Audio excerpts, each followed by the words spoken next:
Hai, selamat datang di hasil belajar kami. Balik lagi dengan saya Valen. Kali ini kita akan membahas tentang 3 langkah mudah merubah kebiasaan agar lebih efektif untuk mencapai tujuanmu.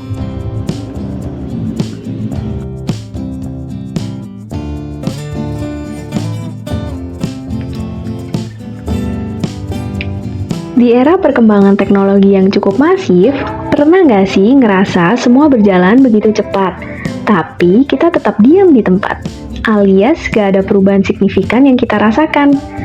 Apa sih yang salah dengan kita? Untuk tahu apa yang salah, coba pelajari tentang diri sendiri. Dimulai dari mempelajari kebiasaan kita sehari-hari. Dengan mengenal kebiasaan sendiri, kita bisa mengenal diri sendiri lebih baik. Entah sebagai seorang pekerja keras atau pemalas, seorang yang peduli kesehatan atau malas gerak, seorang yang jorok, atau peduli pada kebersihan, kita bisa bertanya pada diri kita sendiri, jam berapa kita bangun, jam berapa kita makan, berapa jam yang kita habiskan untuk bekerja, belajar, atau bahkan melihat sosial media.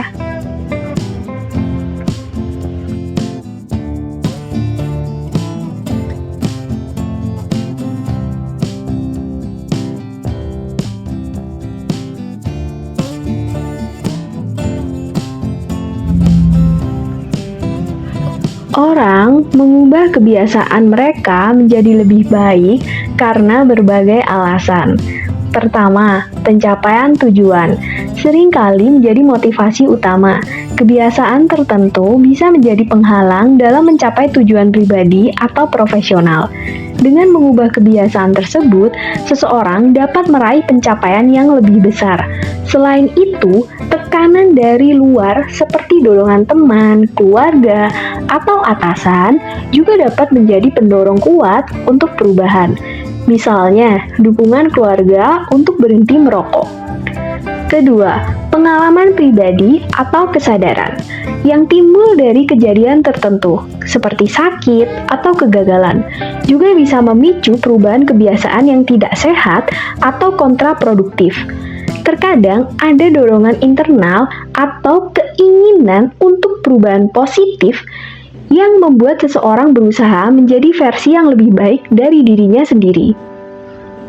Mengubah kebiasaan dapat membawa banyak manfaat, seperti meningkatkan produktivitas dengan menggunakan waktu dan energi secara lebih efisien. Ini juga bisa membantu mengatasi tantangan dan hambatan yang menghalangi pencapaian tujuan.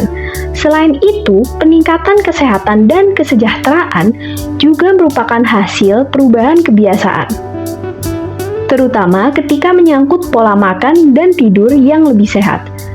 Lebih lanjut, perubahan kebiasaan dapat meningkatkan kemampuan diri seperti disiplin dan ketekunan. Yang sangat penting dalam mencapai tujuan jangka panjang, kebiasaan yang baik mendukung konsistensi dan kemajuan. Sementara, kebiasaan buruk dapat menjadi penghalang. Selain itu, kemampuan untuk beradaptasi terhadap perubahan dalam kehidupan seperti dalam karir atau hubungan juga dapat diperbaiki melalui perubahan kebiasaan. Secara keseluruhan, semua ini berkontribusi pada peningkatan kualitas hidup baik dalam aspek profesional maupun pribadi. Setidaknya, ada 3 step yang perlu kita lalui untuk merubah kebiasaan kita menjadi lebih baik.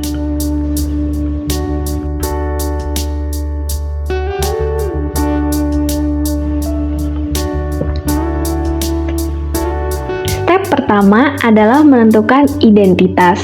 Menurut buku Atomic Habits karya James Clear, ada 3 lapisan yang mendorong perubahan perilaku seseorang. Lapisan terluar adalah hasil. Hasil biasanya berfokus pada hal-hal yang konkret, baik yang diwujudkan dalam angka atau nilai seperti jabatan atau hal lain yang dijadikan target. Lapisan selanjutnya adalah proses. Proses adalah cara untuk mencapai hasil. Proses mendapatkan hasil harus dilakukan untuk mencapai tujuan yang diharapkan.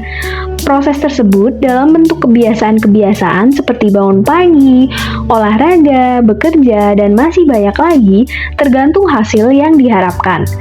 Lapisan inti di sini adalah identitas. James Clear menganggap setiap orang memiliki citra diri yang dibangun untuk memberinya identitas bahwa dia adalah orang seperti citra itu. Misal, citra diri seperti orang yang atletis, orang yang terstruktur, atau orang lain sesuai yang diharapkan. Identitas dikatakan dapat mengubah proses yang akan kita lakukan, sehingga mengubah hasil yang akan kita dapatkan. Kebiasaan berbasis hasil biasanya lebih susah untuk dipertahankan dibandingkan dengan kebiasaan berbasis identitas. Contohnya, ketika orang sedang berdiet untuk menurunkan berat badan, apabila berfokus pada hasil, ia akan terus memantau berat badannya dan merasa sedih dan frustasi ketika beratnya tidak kunjung turun di momen tertentu. Hal ini menyebabkan stres dan program diet yang dia lakukan akan sulit dipertahankan. Sedangkan ketika berfokus pada identitas, ia adalah orang yang menerapkan hidup sehat, ia akan dengan senang hati melakukan program diet, bahkan membuat perubahan yang lebih baik dalam program dietnya.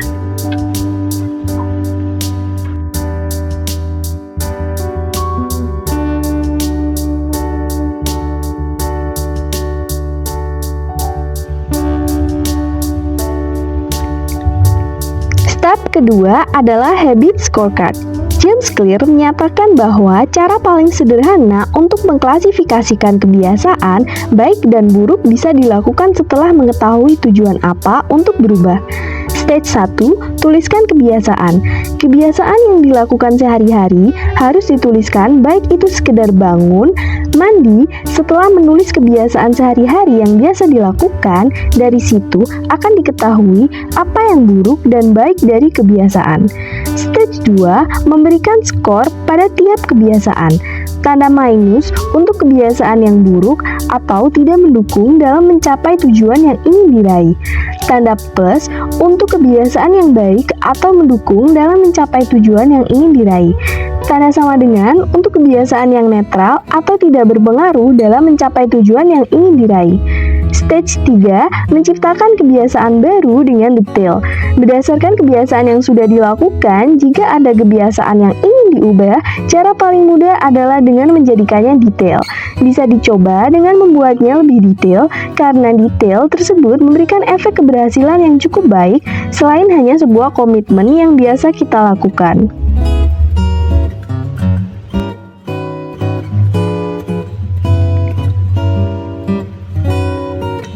Step 3, tidak kalah pentingnya adalah aturan emas mengubah kebiasaan. Konsep ini berasal dari buku The Power of Habit oleh Charles Duhigg.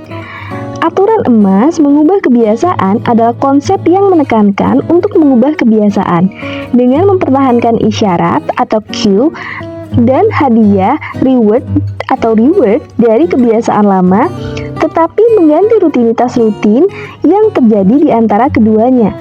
Isyarat atau cue adalah pemicu atau tanda yang memulai kebiasaan. Ini bisa berupa waktu tertentu, berwujud dari emosi atau situasi spesifik. Rutinitas atau rutin merupakan tindakan atau perilaku yang dilakukan sebagai respon terhadap isyarat.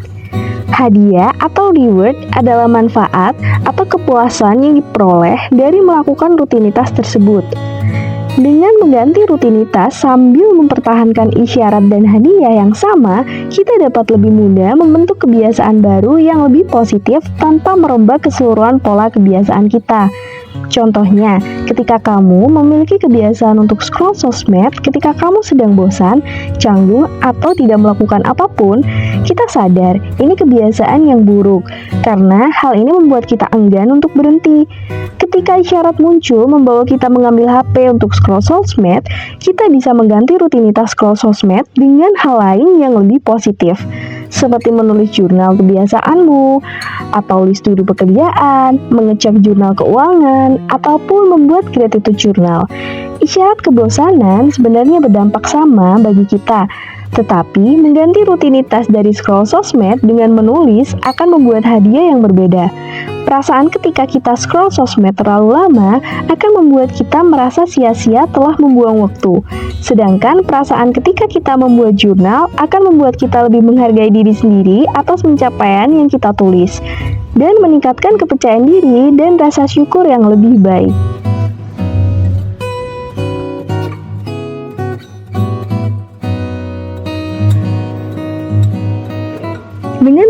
memahami kebiasaan diri sendiri, 3 step sebelumnya akan sangat bermanfaat dalam meningkatkan kebiasaan kita menjadi lebih produktif. Produktivitas yang tinggi akan mampu meningkatkan aspek-aspek lain dalam kehidupan kita. Memahami pentingnya mengubah kebiasaan pada kegiatan yang lebih positif menjadi kesadaran tersendiri bagi kita untuk memenuhi target-target kehidupan. Baik itu target kerja, target finansial, bahkan target kehidupan pribadi, atau bisa juga target kesehatan, kesejahteraan, dan kebahagiaan sesuai dengan porsi yang kita impikan. Ketika aspek-aspek di atas terpenuhi, tentu akan meningkatkan kualitas hidup yang lebih baik. Sehingga apabila terjadi perubahan di masa depan, kita menjadi lebih stabil. Terima kasih sudah menonton videonya ya. Jangan lupa like, subscribe, dan nyalakan lonceng notifikasinya agar tidak ketinggalan video berikutnya. Jadi, apakah 3 step merubah kebiasaan ini bisa diterapkan pada setiap profesi orang? Sampai jumpa di part selanjutnya. Kita akan membahas gimana sih contoh mengubah kebiasaan berdasarkan 3 step di atas. Yuk, semangat terus belajar dan bertumbuh bersama. Ciao!